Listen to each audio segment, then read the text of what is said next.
कारलं नको नको म्हणणारे आता मागून मागून खातील, कारण आज आपण कारलं बनवणारच आहोत, तसं अजिबात कडू न लागणारं. नमस्कार मंडळी, वंदना किचन मराठीमध्ये तुम्हा सर्वांचं खूप खूप स्वागत. कारलं चवीला कडू असल्यामुळे बरीच जण कारलं खायला कंटाळा करतात. मुलं तर अजिबात कारलं खात नाही. कारलं खाण्याचे ना खूप सारे फायदे आहेत, जसं की रक्त शुद्ध करण्यासाठी कारलं हे उत्कृष्ट मानलं जातं. कारल्यामध्ये ना व्हिटॅमिन सी मुबलक प्रमाणामध्ये आढळतं. तर आज आपण ना अजिबात कडू न लागणारं चमचमीत कारलं बनवतोय. रेसिपी आवडल्यास एक लाईक आणि एक सबस्क्राईब नक्की करा. चला तर मग वेळ न घालवता लगेचच रेसिपीला सुरुवात करूया. त्यासाठी इथं मी ना मस्त अशी 3 कारली घेतलेली आहेत. हे बघा, आता वजनी म्हणाल तर ही साधारण ना 300 ग्रॅम कारलं मी इथं घेतलेलं आहे.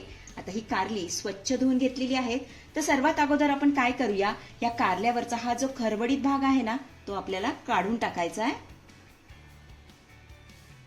असं केल्यामुळे काय होतं ना, कारल्याचा बराचसा कडवटपणा कमी होतो. हे बघा, अशा पद्धतीने हा भाग आपल्याला काढून टाकायचा आहे.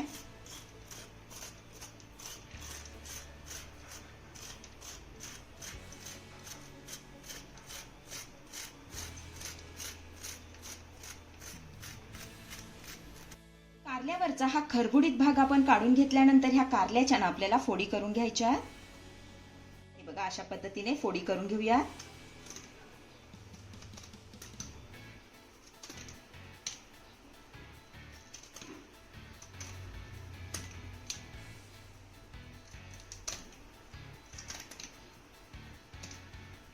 फोडी करून झाल्यानंतर चमच्याच्या साहाय्याने यामधल्या ना आपल्याला बिया काढून टाकायच्यात. हे बघा, अशा पद्धतीने बिया आपण काढून टाकूया.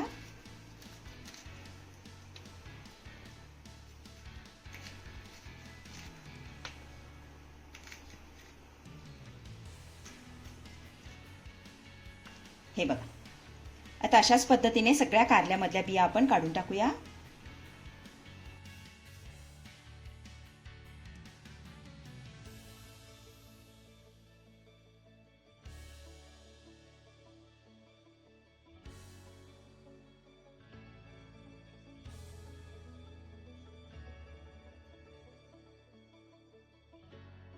चला, इथे आपल्या सगळ्या कारल्यामधल्या बिया काढून झालेल्या आहेत. हे बघा, आता ह्या बियाना आपल्याला टाकायच्या नाहीयेत. याचा वापर आपल्याला पुढे रेसिपीमध्ये करायचा आहे. तर आपण अगोदर काय करूया, ही कारली ना वाफवून घेऊया. त्यासाठी कढईमध्ये पाणी देखील चांगलं गरम झालेलं आहे. आता यामध्ये ना ही चाळण ठेवून घेते. नंतर कारली यामध्ये ठेवूया.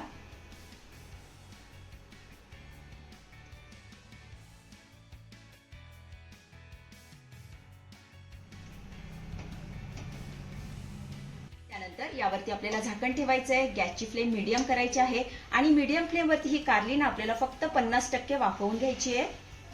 साधारण 7 ते 8 मिनिटांनंतर यावरचं मी झाकण काढतेय. तर इथे तुम्ही बघू शकता, आपलं हे कारलं ना 50% वाफवून झालेलं आहे. हे बघा, आपण आता गॅस बंद करूया आणि हे कारलं काढून घेऊया. त्यानंतर गॅसवरती तवा ठेवलेला आहे. यामध्ये घालूया थोडंसं तेल. त्यानंतर अर्धी वाटी सुक्या खोबऱ्याचे काप यामध्ये घालायचे. आता हे खोबरं आपल्याला हलक्या सोनेरी रंगावरती चांगलं परतून घ्यायचंय.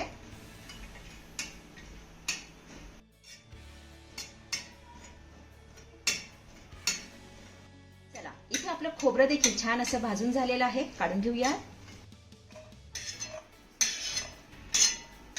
त्यानंतर यामध्ये ना आपल्याला 5 ते 6 हिरव्या मिरच्या घालायच्या. ह्या मिरच्या देखील मस्त अशा डाग पडेपर्यंत भाजून घ्यायच्या.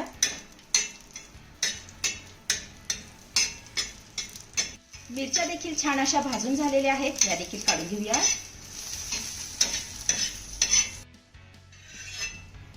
त्यानंतर हे भाजलेलं खोबरं आणि मिरची आपल्याला मिक्सरच्या भांड्यामध्ये काढून घ्यायची आहे. त्यानंतर यामध्ये घालूया 10 ते 12 लसूण पाकळ्या, अर्धा इंच आलं, अर्धा चमचा जिरे घालायचंय. त्यानंतर 2 ते 3 चमचे भाजलेले शेंगदाणे यामध्ये घालूया. त्यानंतर कारल्यामधल्या बिया घालूया. पाव चमचा गरम मसाला, अर्धा चमचा हळद, चवीपुरतं मीठ घालायचंय. त्यानंतर मुठभर यामध्ये आपल्याला कोथिंबीर घालायची आहे. आता ह्या सर्व साहित्याचं आपल्याला मस्त असं जाडसर वाटण करून घ्यायचंय. तर इथे तुम्ही बघू शकता आपलं सर्व साहित्य छान असं वाटून झालेलं आहे. हे बघा, इतकं जाडसर मी वाटून घेतलेलं आहे. तर आपला हा मसाला बनवून तयार झालेला आहे. आपण आता काय करूया, हा ना कारल्यामध्ये भरून घेऊया. हे बघा, अशा पद्धतीने आपल्याला हा मसाला कारल्यामध्ये भरून घ्यायचा आहे.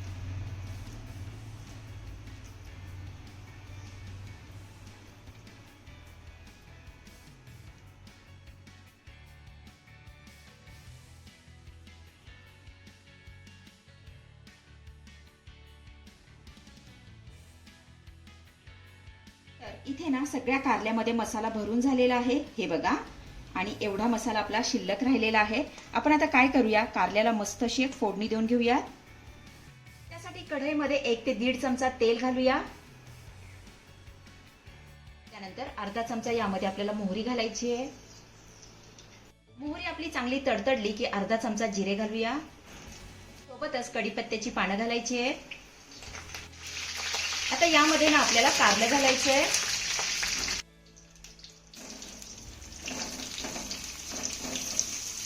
त्यानंतर शिल्लक राहिलेला मसाला देखील घालायचा आहे.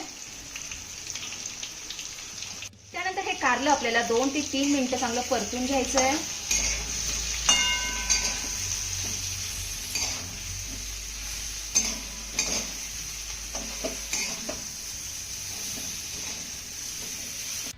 तर इथे आपलं कारलं चांगलं परतून झालेलं आहे. आता यामध्ये ना आपल्याला 3 ते 4 चमचे चिंच आणि गुळाचं पाणी घालायचं आहे. चिंच गुळाचं पाणी घालून झाल्यानंतर वरनं थोडंसं पाणी घालूया.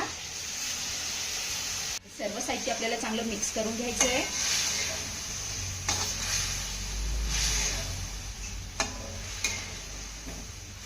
त्यानंतर यावरती आपल्याला झाकण ठेवायचं आहे. गॅसची फ्लेम लो करायची आहे आणि लो फ्लेमवरती हे कारलं ना छान असं मऊसूद आपल्याला शिजवून घ्यायचं आहे. 5 ते 6 मिनिटं झालेली आहेत. यावरचं मी झाकण काढतीये. एकदा काय करूया, हे कारलं ना तळापासून आपण चांगलं हलवून घेऊया.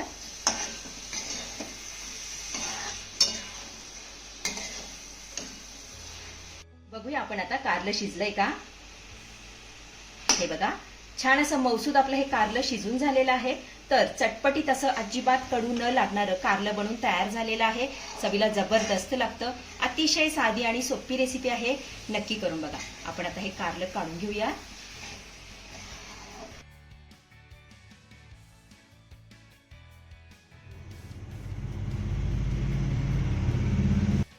मंडळी, कशी वाटली आजची रेसिपी? आवडली आहे का तुम्हाला? आवडली असेल तर लाईक करा, शेअर करा, सबस्क्राईब करा आणि हो, शेजारीच असलेलं घंटीचं बटन दाबून ऑलवर क्लिक करा, जेणेकरून माझ्या येणाऱ्या नवीन रेसिपींचं नोटिफिकेशन सर्वात आधी तुम्हाला दिसेल. धन्यवाद.